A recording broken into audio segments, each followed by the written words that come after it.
Good morning बच्चों। रोज़ की तरह आज भी एक मैं बहुत ही अच्छी कहानी लेकर आई हूँ आपके लिए। आज की कहानी का जो टॉपिक है, शीर्षक है कहानी जो सोच बदल दे। आप देखिए कैसे एक व्यक्ति की सोच बदल जाती है। इस कहानी को हम पढ़ते हैं। कहानी शुरू होती है। एक राजा ने अपने सैनिकों को सड़क के बीच में एक बड़ी चट्टान रखने के लिए कहा। चट्टान को बीच सड़क में रखवा कर राजा ने अपने सैनिकों से छुपकर उस चट्टान पर नज़र रखने के लिए कहा कि देखना उस चट्टान को रास्ते से कौन हटाता है। लोग उस जगह पर आते रहते और जाते रहते, लेकिन किसी ने भी उस चट्टान को रास्ते से हटाने की कोशिश नहीं की। उस चट्टान के पास से लोगों के गुजरने वालों में राजा के कुछ करीबी लोग भी थे और शहर के बड़े व्यापारी भी शामिल थे।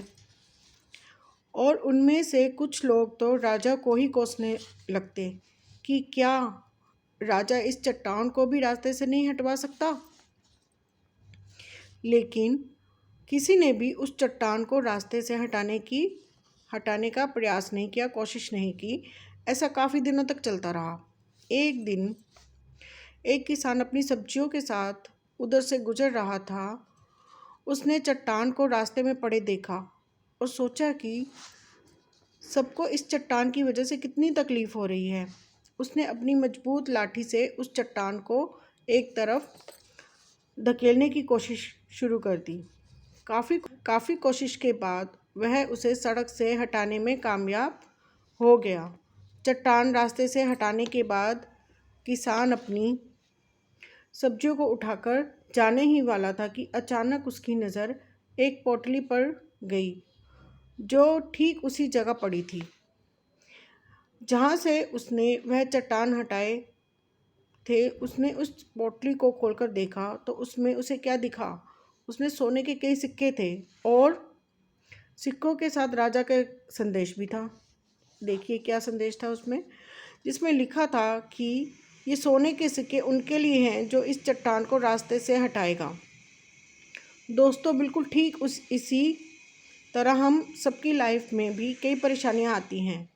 कुछ लोग उन परेशानियों से बचकर निकल जाते हैं और कुछ रास्ता बदल देते हैं, और चंद लोग ठान लेते हैं उन परेशानियों का हल निकाल लेने की, और ऐसे ही लोग मुश्किलों में संभावनाएं और संभावनाओं में छिपे अवसर खोज लेते हैं।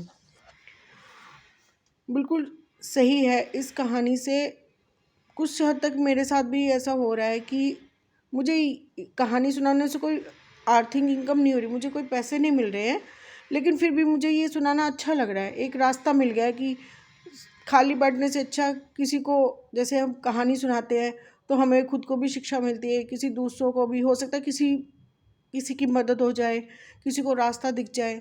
कोई कितनी मुश्किल में है, उसको क्या पता कौन सा रास्ता भगवान किसके थ्रू दिखा दे। तो एक अंदर से तसल्ली है कि चलो कुछ तो अच्छा हो रहा है। तो इसी तरह कोई भी कभी मुश्किल में होता है तो उसकी मदद करने की कोशिश करें। तो आप किसी की मदद करेंगे, कोई आपकी मदद करेगा।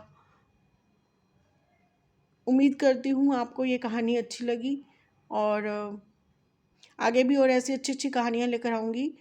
तो कृपया करके मेरे चैनल को लाइक, शेयर एंड सब्सक्राइब करें। Thank you. Have a nice day.